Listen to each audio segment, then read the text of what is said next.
चक्षुः सूर्यो अजायतः श्रोत्रा द्वादश प्राणसमुखः दग्नेन जायतः। श्री भागवत भगवान की है आरती,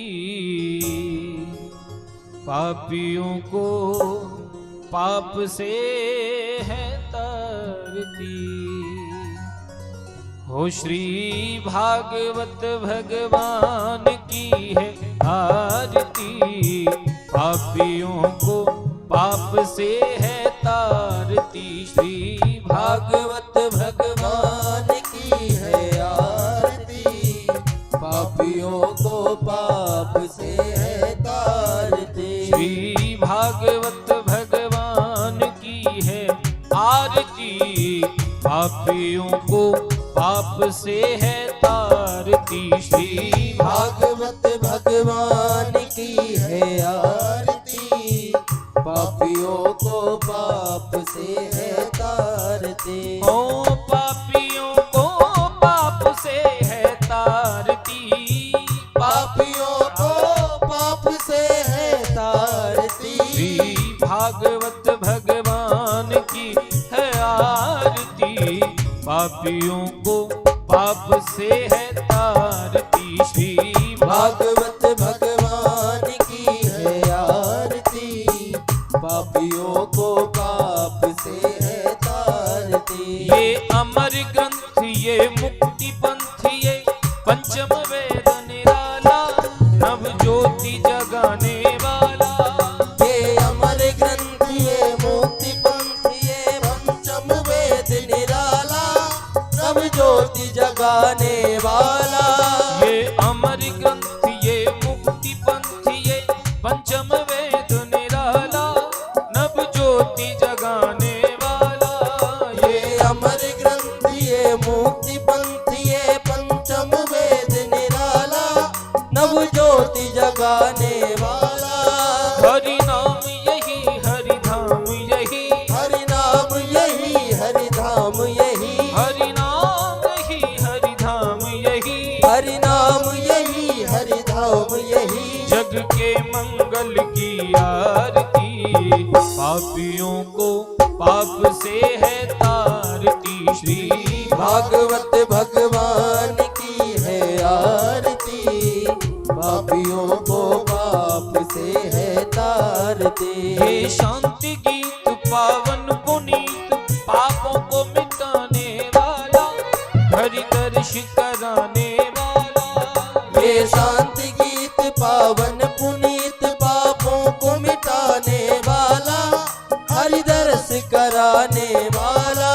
ये शांति गीत पावन पुनीत, पापों को मिटाने वाला, हरि दर्श कराने वाला।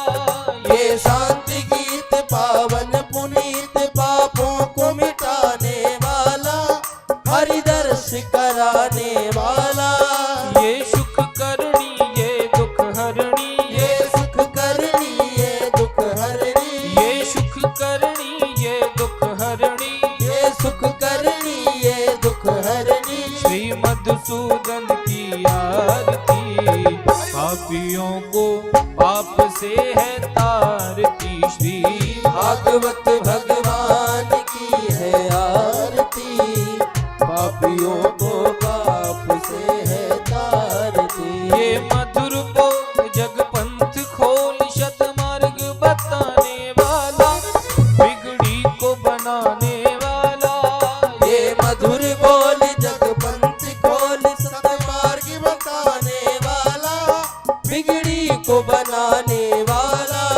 ये मधुर बोल जग पंथ खोल, सतमार्ग बताने वाला, बिगड़ी को बनाने वाला। ये मधुर बोल जग पंथ खोल, सतमार्ग बताने वाला, बिगड़ी को बनाने वाला। श्री राम यही घनश्याम यही, श्री राम यही घनश्याम यही, घनश्याम यही मेरे राम यही, घनश्याम यही मेरे राम यही। प्रभु महिमा की है आरती, पापियों को पाप से है तारती। श्री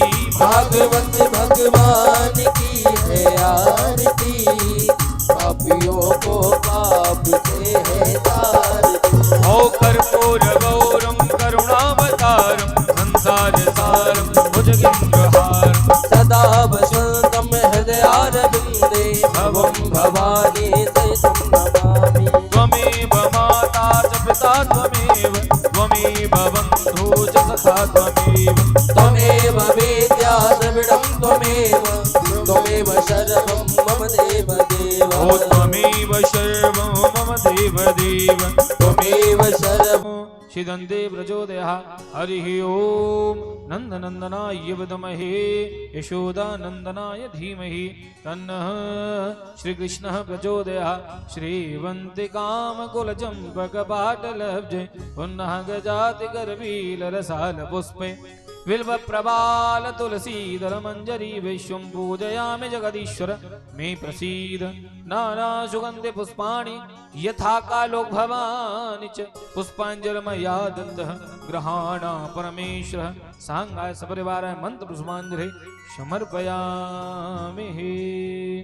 बोली भागवत महापुराण की जय यज्ञ नारायण भगवान की जय श्री वृंदावन बिहारी लाल की जय जय जय श्री राधे श्याम। सभी शांति पूर्वक बैठ जाएंगे। बैठ करके आज तृतीय दिवस की पावन कथा में आप हम सभी प्रवेश करेंगे। बड़ा ही सुंदर दिव्य आज का श्री नरसिंह देव भगवान का प्राकट्य और बड़ी धूमधाम से आप हम सभी दिव्य दर्शन करेंगे। जय जय श्री राधे जय जय श्री श्याम।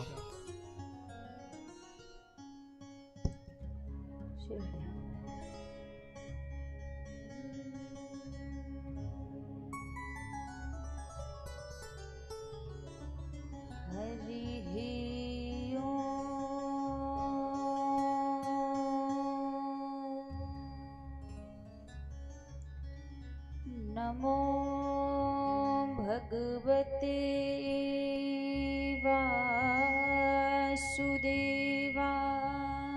नमः। स्वस्ति श्री गणेशाय नमः।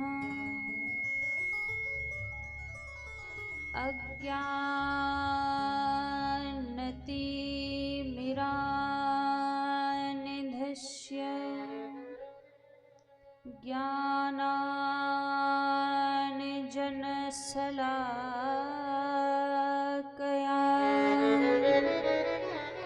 चक्षुरुन्मीलितं येन तस्मै श्री गुरुवे नमः।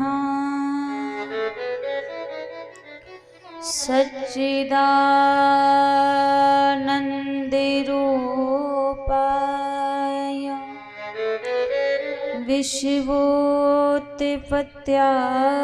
विश्वोत्पत्त्यादिहेतवे तापत्रय विनाशाय श्रीकृष्णाय वयं नमः। जय जय श्री राधारमण जय जय नवल किशोर जय गोपी चित्तचोर प्रभु जय जय माखन चोर। आइए हनुमान जी विराजिए कथा कहूँ मति अनुसार प्रेम सहित आसन लाग्यो विराजिए पवन कुमार।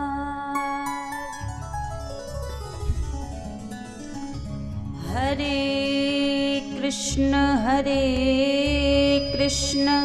कृष्ण कृष्ण हरे हरे हरे कृष्ण कृष्ण कृष्ण हरे हरे हरे राम राम राम हरे हरे हरे राम राम राम हरे हरे बोलिए श्री बांके बिहारी लाल की जय हो राधा रानी सरकार की जय हो श्री हनुमान जी महाराज की जय हो भागवत महापुराण की जय हो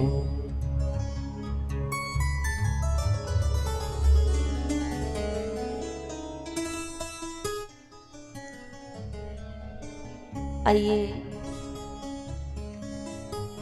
सभी भक्तजन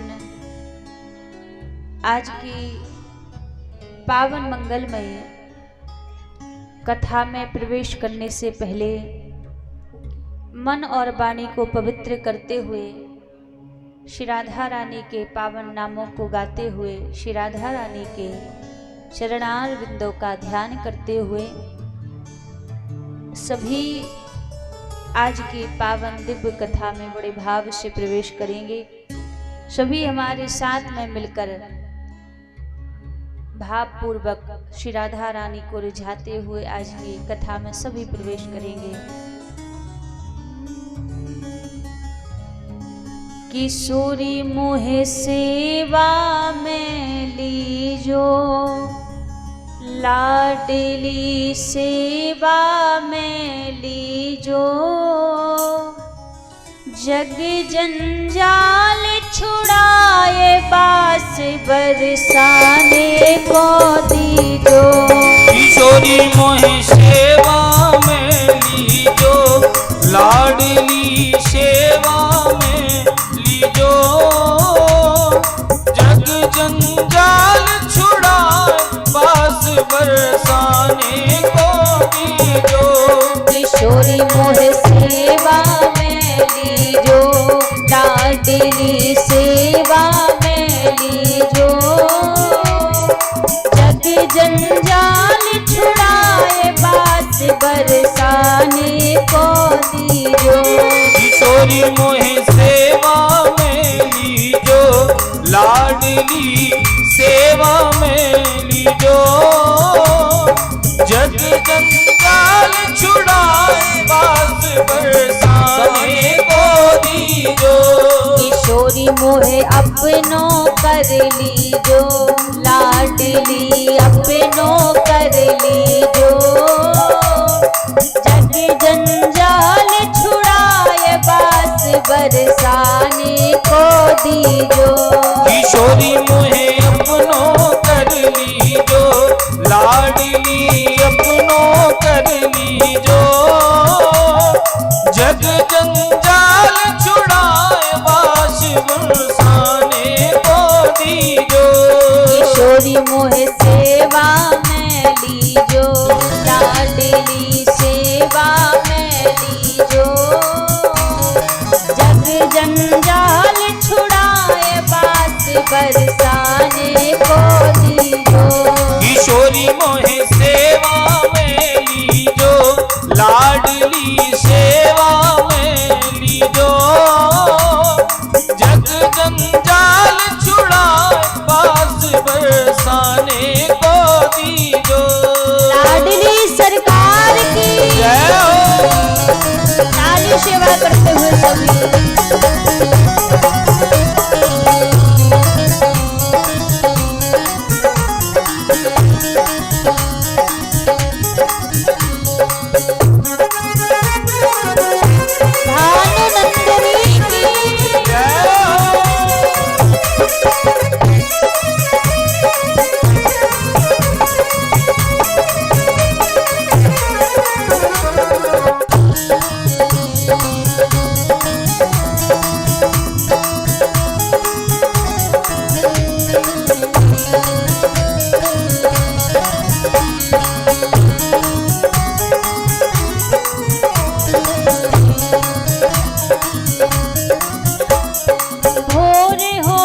महलन में तेरे मंगला के नित्य जाऊं। ओ भोर होत महलन में तेरे मंगला को नित्य जाऊं। भोर होत महलन में तेरे मंगला के नित्य जाऊं। ओ भोर होत महलन में तेरे मंगला को नित्य जाऊं। कबहु प्रसादी श्री महलन की कृपा होए तो पाऊं। ओ कबहु प्रसादी श्री महलन की कृपा होए तो पाऊं। लाडली इतनो कर दीजो, लाडली इतनो कर दीजो। जग जंजाल छुड़ाए बास बरसाने को दीजो। लाडली इतनो कर दीजो, स्वामिनी इतनो कर दीजो। जग जंजाल छुड़ाए बास बरसाने को दीजो। अच्छा, एक बात बताइए, आप लोग चाहते हैं कि राधा रानी पूरे जग जंजाल को छुड़ाकर अपने श्री चरणों में वास दे दें, बरसाने में वास दे दें? सभी चाहते हैं। अच्छा, कई लोगों को तो पता ही नहीं है कि बरसाना है कहाँ और बरसाने में क्या है ऐसा। हाँ, जहाँ तक वृंदावन तो जानते हैं लोग, पर बरसाना नहीं जानते। हमारे ब्रज वृंदावन में ठाकुर जी ने लीलाएं की है। वृंदावन ठाकुर जी की प्राकट स्थली है।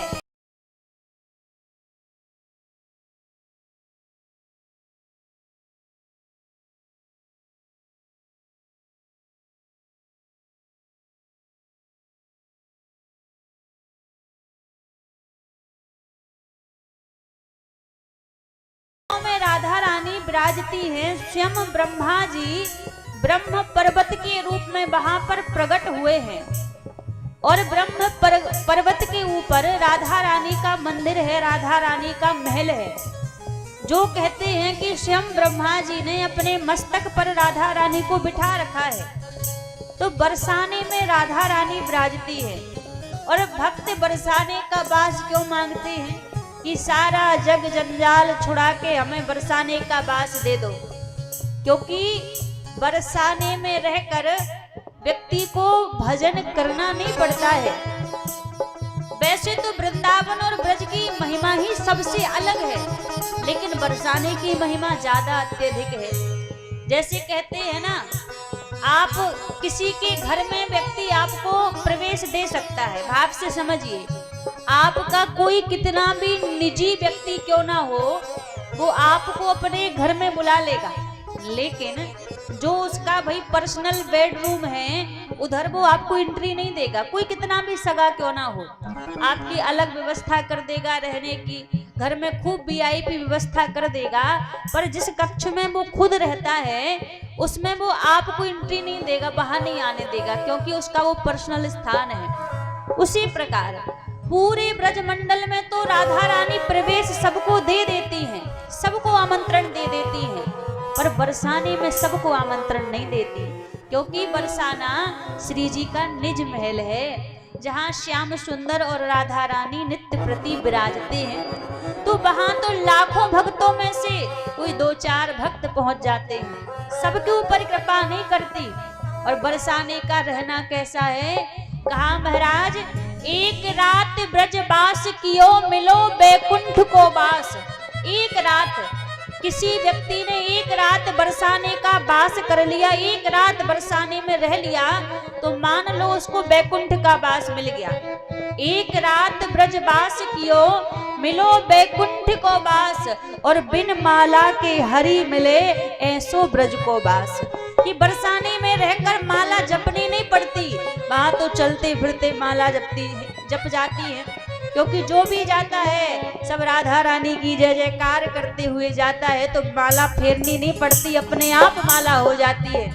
इसलिए भक्त कह रहे हैं कि हमें सारा जग जंजाल छुड़ा के बरसाने का वास दे दीजिए, अपने चरणों में मिटा लीजिए।